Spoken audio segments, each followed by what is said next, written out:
So reports at this point indicate that the Russians are withdrawing at full speed from all positions. At the moment, it does not seem to be a rout, but keep in mind that it's about 2 a.m. local time, so that could change, and it probably will. A few things to keep in mind. The Ukrainians announced they were assaulting this area 4 months ago. And so the Russians forward positioned a lot of troops. Based on whose statistics you're looking at, there's somewhere between 20 and 40,000 Russian forces in the area. But it's generally accepted on both sides that these are the best troops that the Russians have with the best training and the best equipment. Now, the Russians have not been able to effectively supply this area for about a month because a month ago someone blew up the Kerch Strait Bridge, which is the only heavy rail connection that can handle freight transport from Russia proper to the southern front. So whether it's equipment or ammo or fuel or reinforcements, everything now has to come in by truck, and the Russians have lost the vast majority of their tactical truck support fleet for the military and are now using civilian vehicles, making them very vulnerable. In terms of what that has meant for the war, it means that not enough shells and not enough fuel have been getting to the front in the Kherson pocket. So there are more than isolated reports that Ukrainian forces for the last couple of weeks have not had to do something that's called shoot and scoot. Normally, when you fire an artillery shell, you need to get the hell out of there because somebody tracked your shell's outgoing trajectory and they send a return present to you that will blow up your position unless you've moved. So you shoot and then you scoot.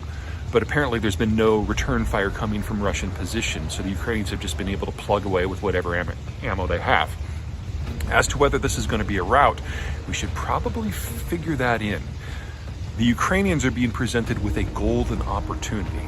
Even if it's only 20,000 Russian troops that are here, they're now all in a state of retreat, and they all have to go to the same places.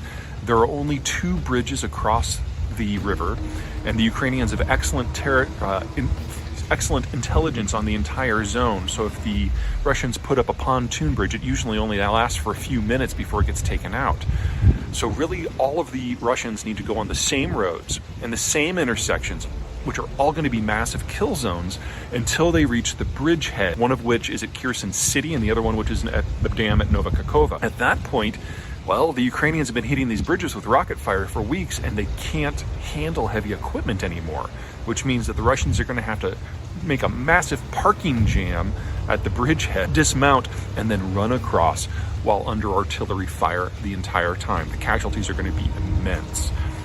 And that's the best case scenario. The worst case scenario is something that's going to be really nasty.